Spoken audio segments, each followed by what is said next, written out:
So let's call up our virtual machine. This should be visible for everyone now. So as said, we need to keep track of what we have to remove. So I created a small malware removal text file. It's currently empty. We will use this to keep track of what we have found and what has to be removed. You can also use this to make notes if you use that, for example, to explain for yourself why you thought it would be handy to remove that. So for starters, we're going with auto runs. We suspect this computer is infected and we have to check what's going on. I'm going to run auto runs as administrator, as always good practice.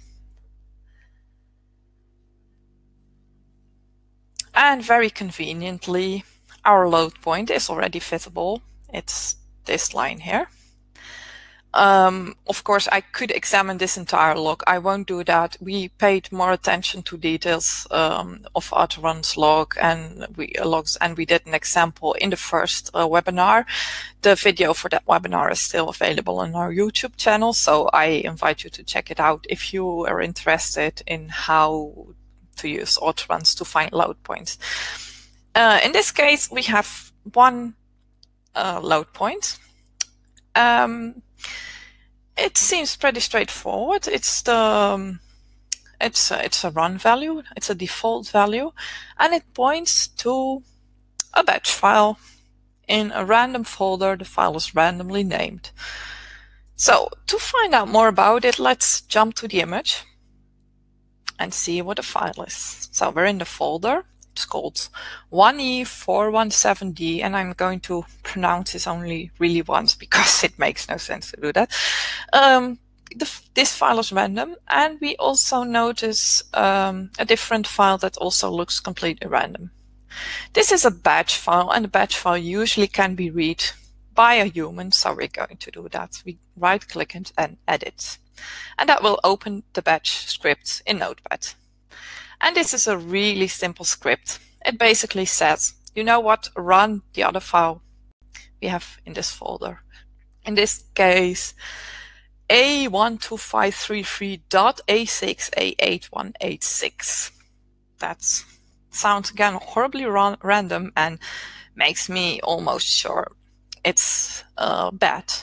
So for now, we can just add this folder as well as the load point to our I'm going to copy the address to our text file. This folder has to go. It contains 2 files, but we really don't have to list those files separately because if we delete a folder, it should be okay. Let's also quickly add our load point.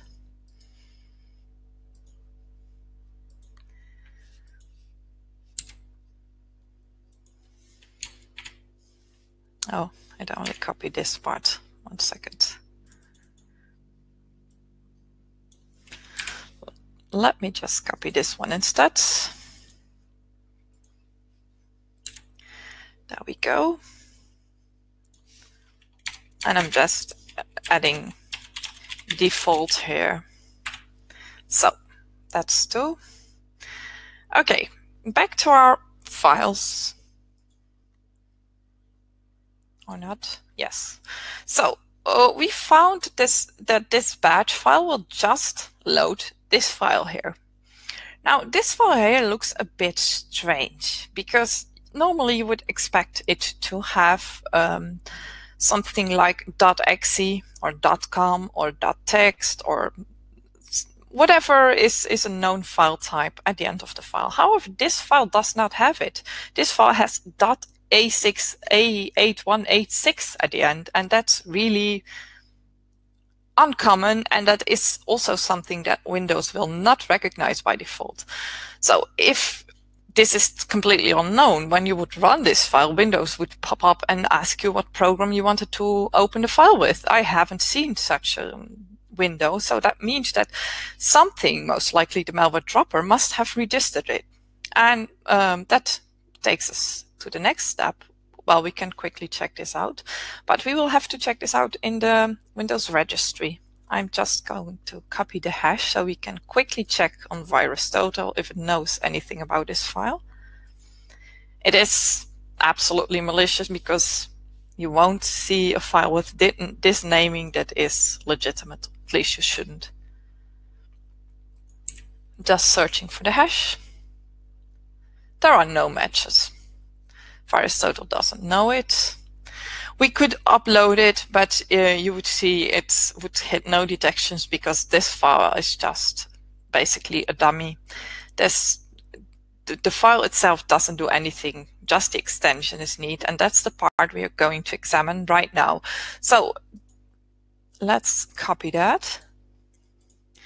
This is the part we're interested in, the file extension, because Windows stores file extensions in only one location in the registry. So let's open regedits. And very conveniently, I did copy it, but it's not necessary. We're already there. That's total coincidence. As you can see, Windows has a complete list here of all extensions that are registered with it. You will see .exe, you will see .text. You can see here 7z from 7zip, for example. Some are present by default and some are added by software. In this case, our malware added this entry here. And that entry contains only one value. It's a default value, and that default value contains this data, 1644FF. That doesn't say a whole lot in itself, but the way Windows works, in any extension key, you have a default value that points to another key in the same location. So the HKey class's root key that contains a key with this name. This sounds very confusing. It's not. Let's copy the value data, and we can just jump to the key because it will be here. This one will exist because this points to it. And sure enough, it's there. There we have it. It does not have any data, but it has subkeys. And this subkey structure is normal for any file extension. You will see shell, open, and command, and this command window will determine what a certain file will do when it is executed. If this is not present, Windows will say, you know what, I have no clue what to do with this, and nothing is executed. So the malware would not run. And what we see here is very interesting, because this doesn't execute the actual file we were running. This executes MHHTA, which runs a JavaScript. And as you may have read in the blog article, these two are. This is a way to execute a number of scripts. Really, we could go into details, but if you see this combination, you know a script is being executed, and the script would normally come behind JavaScript. There are some parameters given. In the end, basically what this line says, really simplified, you have to execute a certain command, and the data that has to be loaded can be found in, regread in this key, HKey, current user, software, and then a whole lot of random stuff. That is the key we will have to check for our actual malicious content. That key is used to load the actual malicious script, and in this case that would be a PowerShell script, which you can see more details about in the blog article. We won't really touch that because from here it's abundantly clear that this is malicious and this is pointing to the payload, which has to go. For now, let's quickly copy the key names here to add them to our file. Oh, I have to go for the unsaved. So we have this, and we also have the other one. copy key name. Just to be sure, let's save this. Okay, so there's one more location we will have to check out and add here, and that's the 8 key current user software. And there is it, it's the first entry. As you can see, this key contains a number of values. They contain absolute gibberish, but we do know that this contains this script because that's value we just checked out the last time in the shell open command subkey clearly loaded the script from within this key. So we can already copy it and add it.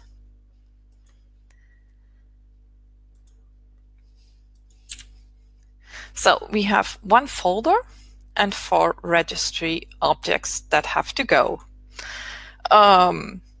Just because that's how I like to work, I would start with removal of the folder. So we're going back, but we still have it open. Let's just start removing the first file. I'm not going to delete it. I'm going to rename it first to .ver.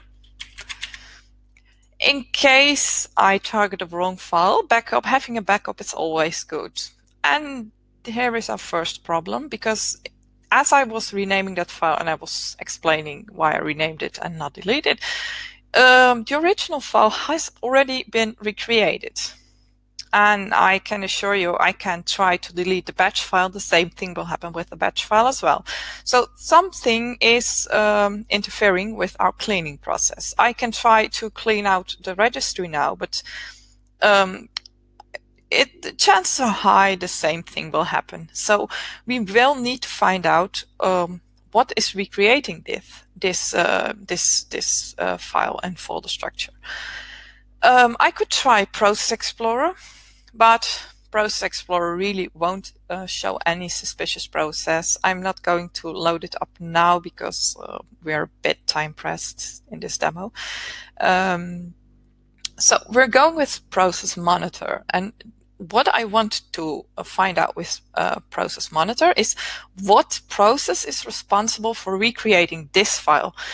The advantage of using this file is that it has a completely random name. There is no other object on this virtual machine that has the same name. So I can do the capture. I start Process Monitor. Let's do that. I'm starting this. I'm accepting the terms. And Process Monitor will start. For now, I'm going to stop the capture, because if I don't do that, it will just continue to record and record and record and making a very long log. So I have stopped the capture and cleared the display so we don't see any events. I'm going to copy our file name. Then I'm going to start the capture, delete the file, and then when I see the file has been recreated, I stop the capture again, so I won't have a log that will take up gigabytes. The log will still be long enough so that it will be impossible for me to just examine it manually, so we will use a simple filter. I'll explain it. It's really a simple one, because 99.99% of the log we really don't use. We are only interested in one event. So I'm going to start a capture. Delete the file. I'm just doing Shift Delete now.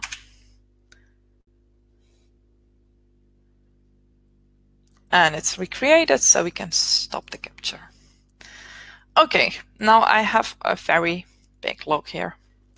We have 56,000 lines, and that's not everything, so there's really no way we're going to do this manually.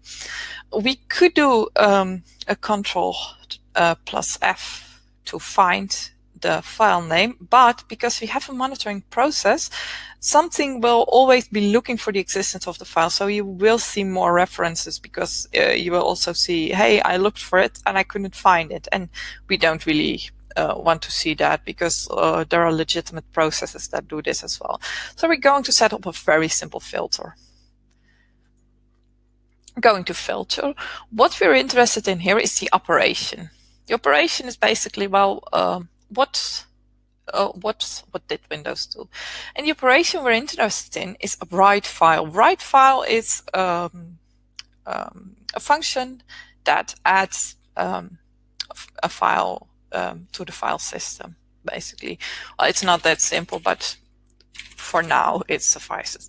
So we have operation is write file. If that is the case, we include line, so we will only see write file. Going to add that. Okay. You can see we only have write file operations here. And now we're going to do simple find, put in our file name and find next. And what have we here? The file's being created, and it's being created by a legitimate file, the Microsoft registry server, registry32.exe, which is a legitimate file, but can be used for example, in this case, to monitor the malware. The malware loads, runs, and the malware says, hey, Microsoft registry server, you want to do something for me? Please make sure that this is not deleted. And if it's deleted, just recreate it. So we now know the name of the process we have to kill, so we can close Process Monitor. And it's now time for Process Explorer. Again, run as administrator. Wait for it to load. This may take a while because this computer has active malware running and is not as fast as it should usually be. So let's find our culprits. At the bottom, very nice, we have the process here. Right click, kill process tree, because this is a tree, you can see. Yes, I know, sure. It's gone. Just wait a few seconds to see if it's not being recreated, because if that process is being recreated, something else is involved and we need to look further, but that's not the case. Okay, we can close this as well. Let's see, can we delete it now? Shift delete, okay, it's gone. It's still gone. I'm going to manually refresh. It's still gone, which means we can get rid of this entire folder because our malicious process or our controlling process is gone. Shift delete here. And that was the files. Okay, next. We have our run value. Let's go there. We can just go there from within this. Jump to entry. And there we hit another problem because Windows apparently cannot display the value's contents. That's a bit unfortunate. We have the run value, it's apparently empty. So let's try if we can delete it from within autoruns. Yes. Same problem. It cannot be found. It cannot find the file, or it has trouble with this entry for some reason. The file obviously is gone.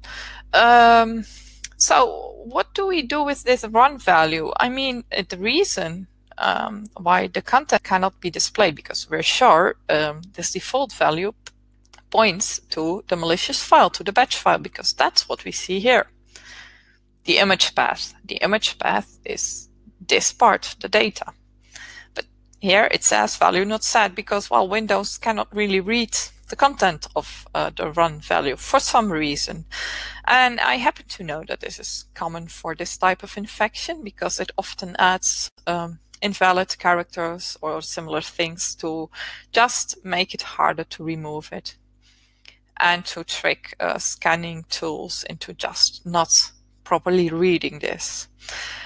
This is a run key. A run key doesn't contain that much information, and the information it contains can be easily recreated. In our case, we're really lucky. This key is empty, which means we can just take a shortcut and delete the entire key, because Windows will just recreate it empty afterwards because it's a default Windows key. If the key were not empty, you would have a few options. You could just export the entire key, if that would work. If that wouldn't work, you could copy the lines from autorun, so you could manually recreate them later because they contain plain text. They will just contain a name and a reference to a program to start. Or you could just manually create a startup entry using, for example, the startup folder if you don't like editing the registry. Anyway, the run key usually doesn't contain that much important, the user-specific run key, that is. So we can safely delete this. I'm going to, oh wait, let's just do it like this, delete. I'm sure it's gone. And I refreshed, it's back, and we no longer have an error. So I assume Windows correctly deleted and recreated the key. We can easily verify that by just refreshing autoruns. And as you can see, the entry is no longer listed. Even the user-specific run key is no longer listed because it is empty, and autoruns will just hide empty objects by default. So as far as autoruns concerned, we're done. Okay, that was the second one. We're now at the third one.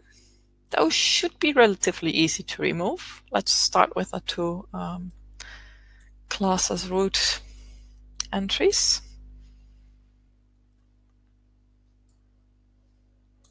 You could just type in it at the top bar. Let's delete this one. Delete. Yes. Seems all fine. It's not being recreated. Then we have this one. Let's quickly check the name. Yes, that's the one. Always be careful when editing the registry. Always set a restore point, make a backup manually using whatever tool you like. A restore point usually is enough. Okay, that's gone as well. Now we only have the key with the load point left. That's software. Here it is. Delete. And that was the last of it. With that, we took care of all malware and all traces we found. Let's just save this for reference. And as always, you can run a scan. My computer is not protected because I turned it off.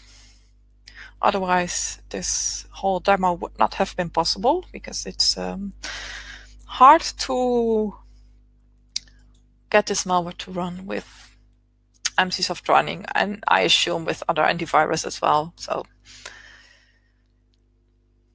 let's just see, because we still have our dropper here on screen. That should be detected, of course.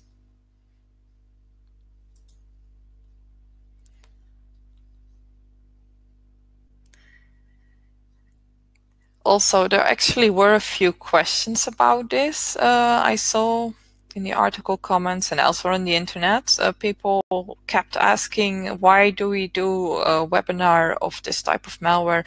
If we do detect it, shouldn't your antivirus just take care of this kind of malware for you? And yes, it should, but if you have ever cleaned a computer of malware, you're not always in a luxury position of having a computer that is protected. And it's all nice to know that your antivirus would have taken care of it, but if it wasn't on the machine at the time the infection occurred, then you still don't know how to take care of it. And to install an antivirus with active malware present is not a good idea, because the malware can hinder the proper installation of the antivirus. It was there first, it has control. And if the antivirus is not properly installed, it is possible that protection components malfunction. So you may think the computer is protected, while in fact it is not, because one of its components couldn't be registered correctly. And that is not a good thing, in which case, personally, well, you can try to run a scan with an antivirus, but if you do that and you remove the malware, I would actually recommend to uninstall and reinstall the antivirus immediately when you're done, just to avoid problems. Okay, so the only thing that was detected is the dropper, as it should. I'm going to delete it. I see no other problems, and with that, the machine should be clean, and that would mean the end of our demo.